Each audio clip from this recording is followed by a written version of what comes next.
একবারে অল্প মশলা দিয়ে সুস্বাদু খাবার কিভাবে রান্না করবেন, মানে মশলা নাই বললেই চলে। তো দেখেন, এখানে 1 থেকে 150 গ্রাম তেল দেওয়া হয়েছে, 4-5 টুকরা মুরগির চর্বি দেওয়া হয়েছে, তারপর হালকা ভেজে একটা আদাকে স্লাইস করে কেটে সঙ্গে ভাজা হচ্ছে, অনেক সুন্দর একটা ফ্লেভার আসবে। তারপর রসুনগুলা দেওয়া হয়েছে। আপনি যদি ভিডিওটি ভালো লেগে থাকে অবশ্যই শেয়ার করবেন এবং এভাবে রান্না করে একবার খেয়ে দেখুন। বিশ্বাস করেন, মশলা হলেই যে খাবার স্বাদ হয় এমনটা কিন্তু নয়। এখানে 1 পিস পেঁয়াজ কুচি করে দেওয়া হয়েছে, এই পেঁয়াজটা সহকার সঙ্গে ভেজে নেওয়া হবে। তো এবার আপনি মিক্স করে দেন, ঠিক আছে, একটু ভেজে নিতে হবে। নিচে দেখেন মুরগির চর্বি, আদা, রসুন এগুলা কিন্তু একসাথে অনেক সুন্দর একটা ফ্লেভার আসবে। তো পেঁয়াজটাকে মিক্স করে নেব।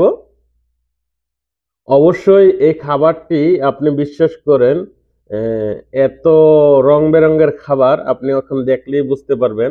এখানে 4 পিস টমেটো দেওয়া হয়েছে, এই পেঁয়াজের সঙ্গে টমেটোটাকে মিক্স করে নিয়ে একটু ভাজা হবে। অবশ্যই যারা অল্প মশলা খেতে পছন্দ করেন এবং রং বেরঙের খাবার খেতে পছন্দ করেন তাদের জন্য এই রেসিপিটি আশা করি ভালো লাগবে। তারপর 2-3 মিনিট সময় নিয়ে আমি কষানোর পর এখানে মুরগির মাংসগুলা আমি কেটে রেখেছি, মুরগির মাংসগুলা দিয়ে দিলাম। এবার একটু মিক্স করে নেব। মানে এটাকে আপনি মশলা ছাড়া মনে করেন যে কষাইতেছেন, ঠিক আছে, কোনো মশলার প্রয়োজন নাই।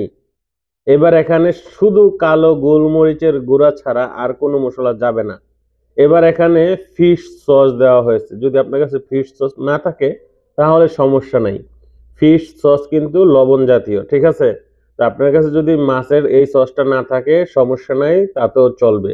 ভালোভাবে একটু কষাবেন। দেখেন মুরগির কালারটা কিন্তু অলরেডি চেঞ্জ হয়ে গেছে, ঠিক আছে। আপনাকে খেয়াল রাখতে হবে মুরগির কালারটা যখন হালকা গোল্ডেন কালার হয়ে যাবে, একটু খেয়াল রাখবেন। এবার সামান্য পানি দিবেন, একসাথে সম্পূর্ণ পানিটা দেওয়া যাবে না, অল্প অল্প করে পানি অ্যাড করবেন। এবার মুরগিটাকে কষাইতে হবে এই পানিটা দিয়ে। আবার একটু পানি দেওয়া হলো, এবার আরেকটু কষান। পানিটা একসাথে দিলে মুরগিটা ডাইরেক্ট সিদ্ধ হয়ে যায়, ঠিক আছে, অল্প অল্প করে দিবেন। দেখেন ঝোলের কালারটাও কিন্তু অনেক সুন্দর, ন্যাচারাল একটা কালার। তো যাই হোক, এবার এটা লাইরা সুন্দর কইরা আপনার আরো 5-7 মিনিট সময় নিয়ে রান্না করেন। এবার আপনি লবণ অ্যাড করে নেন। আপনি যদি ফিশ সস দিয়ে থাকেন তাহলে লবণটা কিন্তু সীমিত আকারে দিবেন, কারণ ওইটা লবণ জাতীয়। এবার এখানে ভেন্ডিগুলা দিয়ে দেওয়া হয়েছে, দেখেন আস্তে আস্তে ভেন্ডি, হ্যাঁ, এই ভেন্ডিগুলা দিয়ে দেওয়া হয়েছে। এটা কিন্তু কোনো লোট হবে না, মানে জেলি জাতীয় হবে না। আর ভেন্ডিটাকে মাত্র 50% সিদ্ধ করা হবে। আমি আপনাদেরকে বিভিন্ন আইটেম দেখাই, হয়তো অনেকেরই পছন্দ হবে আবার অনেকেরই হবে না। আপনার যে জিনিসটা পছন্দ না হয় সেটাকে অবশ্যই এড়িয়ে চলতে পারেন।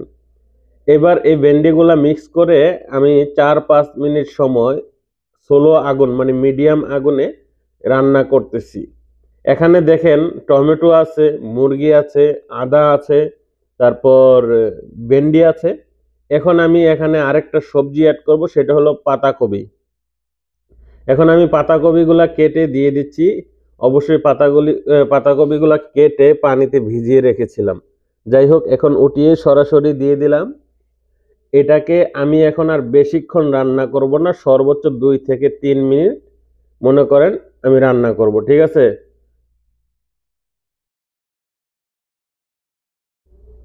তো এখানে আপনি যদি মনে করেন যে আপনার ঝোল কম হয়েছে বা স্যুপটা কম হয়েছে, আপনি চাইলে একটু পানি অ্যাড করে দিতে পারেন।